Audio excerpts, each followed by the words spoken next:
हर साल दुनिया भर में करीब 5,000 लोगों की जान सिर्फ इसलिए ले ली जाती है क्योंकि उन्होंने अपने परिवार या समाज की इज्जत के खिलाफ जाकर कोई फैसला लिया। इसमें से 20% मामले सिर्फ भारत में होते हैं। लेकिन इस अपराध के मामले में पाकिस्तान का रिकॉर्ड सबसे खराब है। सिर्फ 2021 में पाकिस्तान में 450 से ज्यादा ऑनर किलिंग के केस दर्ज हुए थे। और अगर पिछले कुछ सालों के आंकड़े देखें तो 2004 से 2016 के बीच वहां 15,222 लोगों को मौत के घाट उतार दिया गया। यानी हर साल करीब 1170 हत्याएं, हर हफ्ते 22 हत्याएं और हर दिन 3 हत्या। यह बात आज हम इसलिए कर रहे हैं कि आज की जो रियल क्राइम स्टोरी है वह पाकिस्तान की मॉडल और एक्टर नायाब नदीम पर है। 11 जुलाई 2021 दोपहर का वक्त था। लाहौर पुलिस के पास एक शख्स की कॉल आई। उसने अपनी पहचान मोहम्मद नासिर बताते हुए कहा कि वो अपनी बहन नायाब नदीम से मिलने घर पहुंचा था। उसने काफी देर तक दरवाजा नहीं खोला। हालात संदिग्ध लगने पर वो दूसरे रास्ते से अंदर गया तो बहन की लाश फर्श पर पड़ी मिली। उसके शरीर पर कपड़े भी नहीं थे। घटना की जानकारी मिलते ही Lahore police defence housing authority के फेज 5 में पहुंच गई। मंजर वाकई डरावना था। घर पूरी तरह बेतरतीब था और शव नग्न अवस्था में मिला। लड़की की बॉडी पर कोई कपड़ा नहीं था। शुरुआती पूछताछ में पुलिस को सूचित करने वाले नासिर ने बताया कि 29 साल की मृतक नायाब नदीम उसकी सौतेली बहन है। वो अकेले डिफेंस हाउसिंग अथॉरिटी के घर में रहती थी और मॉडलिंग और एक्टिंग करती थी। कौन थी नायाब नदीम? नायाब नदीम का जन्म 1992 में पाकिस्तान में हुआ था। बचपन से दिखने में बेहद खूबसूरत नायाब को मनोरंजन की दुनिया में खासी दिलचस्पी थी। नायाब, कुछ रिपोर्ट्स में बताया गया है कि उनके पिता ने दूसरी शादी की थी, जिससे उन्हें 2 सौतेले भाई नासिर और अहमद भी थे। शुरुआती पढ़ाई के बाद ही नायाब नदीम ने मॉडलिंग की दुनिया में कदम रख दिया था। हालांकि उनके रूढ़िवादी परिवार के लिए मॉडलिंग एक असभ्य पेशा था। यही वजह रही कि नायाब का परिवार उनके पेशे के सख्त खिलाफ था। परिवार चाहता था कि नायाब शादी कर घर बसा लें और घर गृहस्थी की बागडोर संभाले। लेकिन आजाद ख्याल वाली नायाब मॉडलिंग और एक्टिंग की दुनिया में कामयाबी हासिल कर आत्मनिर्भर बनना चाहती थीं। हालांकि नायाब के पिता उसके मॉडलिंग और एक्टिंग की वजह से उन दोनों के बीच तनाव रहता था। जब घर में आए दिन नायाब और उनके परिवार के बीच अनबन बढ़ने लगी तो एक रोज नायाब ने पिता का घर छोड़कर लाहौर के डिफेंस हाउसिंग अथॉरिटी के फेज 5 में घर खरीद लिया और अकेले रहने लगी। नायाब की हत्या की जानकारी पुलिस को देने वाले नासिर ने पुलिस को पूछताछ में बताया कि उनका अक्सर सौतेली बहन के घर आना जाना होता रहता था। मैं कुछ दिनों पहले ही परिवार के साथ दुबई गया था। जब मैं लौटा तो उसने नायाब से संपर्क किया। नायाब ने उन्हें 11 जुलाई 2021 को दोपहर में मिलने बुलाया था। दिए गए समय पर वो नायाब से मिलने डिफेंस हाउसिंग अथॉरिटी पर मिलने पहुंचा था, लेकिन देर तक दरवाजे की घंटी बजाने के बावजूद नायाब ने दरवाजा नहीं खोला। तो उसने घर के बाहर से नायाब को कई फोन कॉल भी किए, लेकिन मुझे कोई जवाब नहीं मिला। जब मैं लौटने को हुआ तो मेरी नज़र घर के बाहर खड़ी नायाब की कार पर पड़ी। मैंने सोचा कि आमतौर पर नायाब अपनी कार से ही निकलती है। ऐसे में हालात खटकने लगे।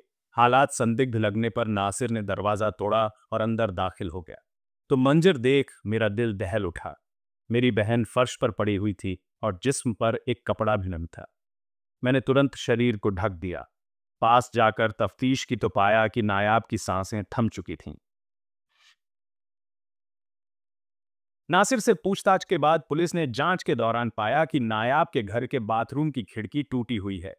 इससे पुलिस ने अंदाजा लगाया कि लुटेरे नायाब के घर में दाखिल हुए होंगे, लेकिन उनके द्वारा विरोध किए जाने पर लुटेरों ने कत्ल और रेप को अंजाम दिया होगा। नायाब के घर से एक चाकू और ड्रग भी बरामद हुई। जिस जगह नायाब की लाश मिली उसी जगह से थोड़ी दूर उसका दुपट्टा भी पड़ा हुआ था।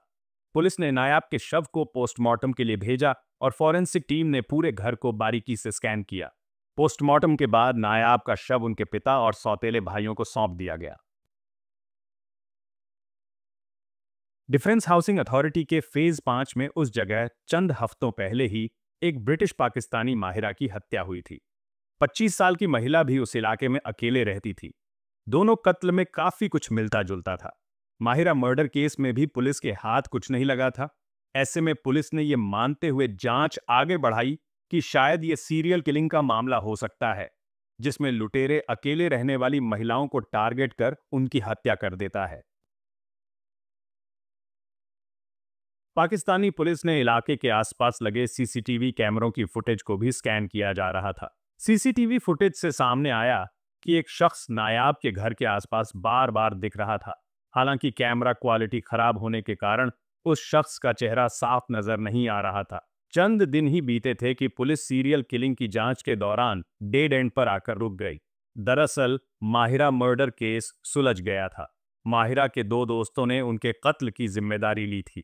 हालांकि जब उनसे नायाब नदीम की हत्या के बारे में पूछताछ की गई तो उन्होंने इससे ताल्लुक होने से साफ इनकार कर दिया। इसी बीच आई नायाब की पोस्टमार्टम रिपोर्ट ने भी पुलिस को चिंता में डाल दिया। उसकी मौत गला घोंटे जाने से हुई थी और मौत से पहले उनकी कातिल से देर तक झड़प हुई थी। पोस्टमार्टम रिपोर्ट में सबसे ज्यादा चौंकाने वाली बात यह थी कि नायाब नदीम का शारीरिक शोषण नहीं हुआ था। अब सबसे बड़ा सवाल यह था कि अगर रेप नहीं हुआ तो उनके कपड़े किसने और क्यों उतारे थे। पिछले 2 एंगल में खाली हाथ रहने के बाद पुलिस ने नायाब नदीम की पारिवारिक और निजी जिंदगी के बारे में तफ्तीश शुरू की। उनसे जुड़े कुछ लोगों से पूछताछ करने पर पता चला कि नायाब नदीम का उनके सौतेले भाइयों से अक्सर झगड़ा होता था। जबकि जब भाइयों से पूछताछ की गई तो वो झगड़े की बात से साफ मुकर गए थे। जब नायाब के मोबाइल रिकॉर्ड खंगाले गए तो सामने आया कि मौत से पहले नायाब ने किसी से बातचीत नहीं की थी। वहीं दूसरी तरफ नायाब के भाई की लोकेशन पुलिस को सूचित किए जाने से कई घंटों पहले तक नायाब के घर के आसपास की ही थी। जब पुलिस को नासिर पर शक हुआ, शक के आधार पर पुलिस ने नायाब के सौतेले भाई नासिर को रिमांड पर ले लिया। कई घंटों तक वह पुलिस को गुमराह करता रहा, लेकिन सख्ती करने पर आखिरकार नासिर टूट गया। उसने अपना जुर्म कबूल कर लिया और उसने पुलिस से कहा कि उसे नायाब नदीम के मॉडलिंग और एक्टिंग करने पर आपत्ति थी। उसने कई बार नायाब को समझाने की कोशिश की थी, लेकिन वो अपना पेशा छोड़ने को राजी नहीं थी। नासिर ने बताया कि नायाब के कई अलग अलग लोगों से नाजायज संबंध थे, जिससे उसके परिवार पर दाग लग रहा था। समाज में बदनामी होने के डर से नासिर ने नायाब का कत्ल करने की साजिश रची। हत्या की साजिश नासिर ने दुबई में सोची थी। दुबई से लौटने के बाद नासिर ने सौतेली बहन नायाब से संपर्क किया और बहाने से उनके घर आने की बात कही। दोपहर को नासिर घर पहुंचा। उसने दोबारा नायाब के अवैध संबंधों की बात छेड़कर बहस शुरू कर दी।